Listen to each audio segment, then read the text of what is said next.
the holy gospel of the Lord. Praise to you, Lord Jesus Christ.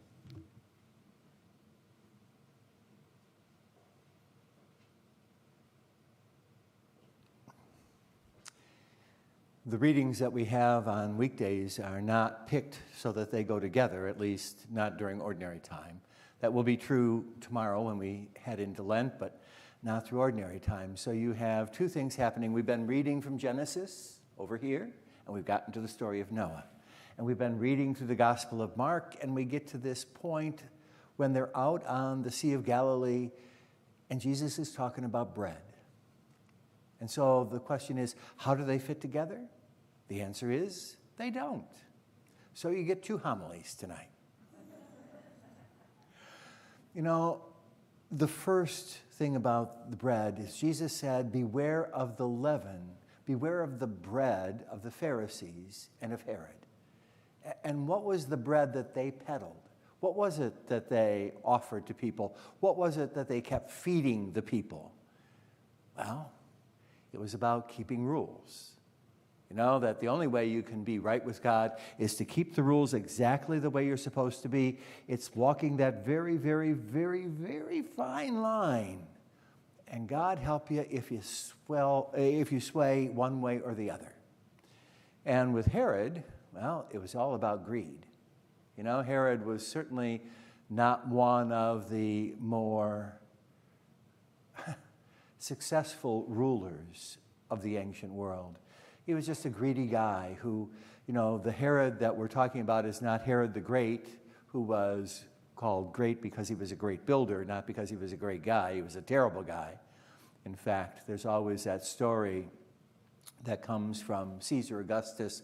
We don't know whether it's true or not, but according to the story, Caesar said, I would rather be Herod's dog than one of his children, because Herod killed 3 of his children because he thought they were trying to take his power.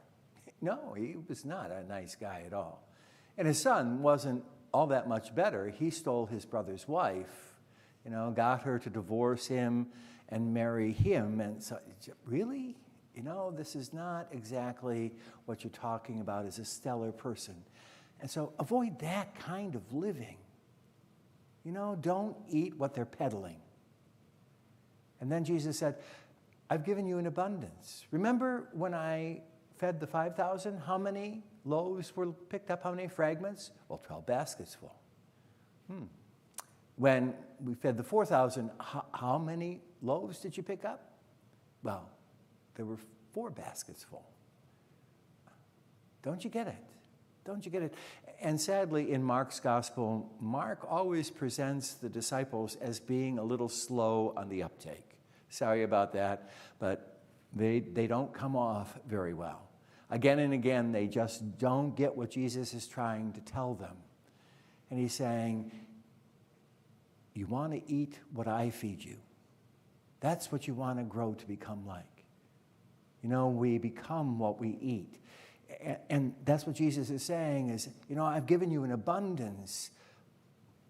Eat that, become that.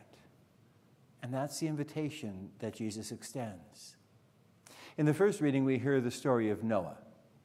And there are some who want to automatically dismiss it as being something that's untrue. And then there are the other ones who want to say, oh, no, it happened exactly like that.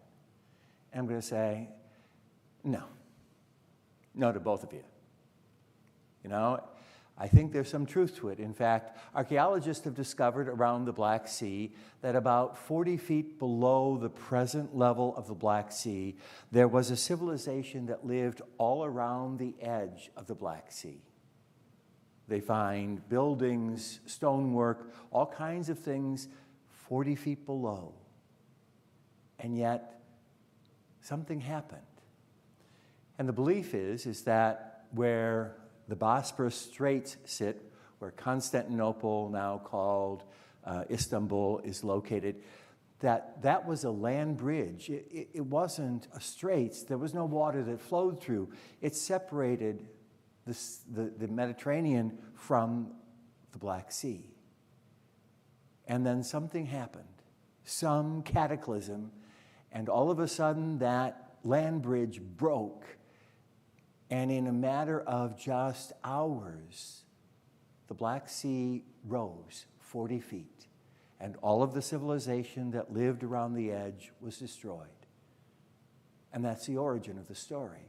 And there are other peoples we know who tell the story about the Great Flood. And it was a great flood of the whole world, at least the world that they knew.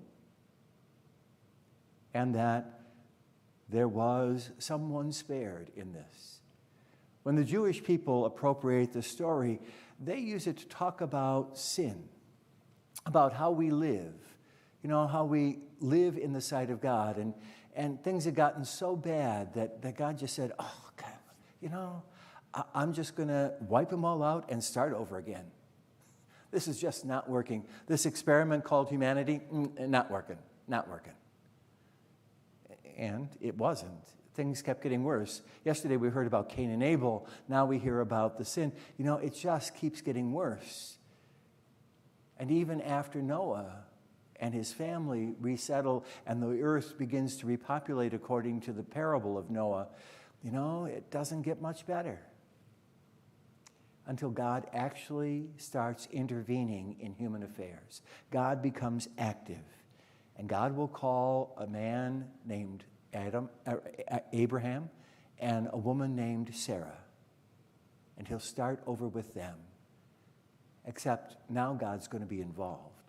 God's not going to be watching. God's going to be right there, walking with Abraham and Sarah all the way through this, guiding them, directing them.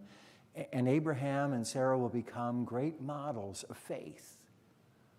Again and again in the New Testament, we hear references back to Abraham and how his life of faith was so powerful. That's an example for you and me of how we are supposed to live. And that's a good lesson for us all. That we can walk with God. We can walk with God each day. That's all the Lord really asks of us. He doesn't ask us to do a whole lot. It isn't about keeping rules. It's about just walking with the Lord today. Just walking with the Lord today. And he will give us the gift of himself tonight. He'll give us the gift of his body and blood so that he can live within us and guide us on this journey, just to walk with us. This is one of those days that, I find myself humming a song that my uncle, Crazy George, always played. He had a band and supported his family by playing at weddings and parties on weekends, usually Friday, Saturday. But when he and the other two that made up this band called the Royal Tones would play, they always finished the night with the same song, year after year, night after night. And it's a simple one, just a closer walk with thee. Just a closer walk with thee. Grant it, Jesus, if you please. Daily walking hand in hand. Just a closer walk with thee. We're about to enter Lent. And really, that's all the Lord asks us to do, is just walk with him through these 40 days. Let him guide us. Let him strengthen us. Let him encourage us. Let him help us to grow. Just a closer walk. That's all he asks. And when human beings have done it, we've turned out pretty well, actually. And that's all the Lord asks. And, the question is, do I get it? Do we get it? Or do we try to do something grand or glorious or something different? Just walk today with him. Just walk today.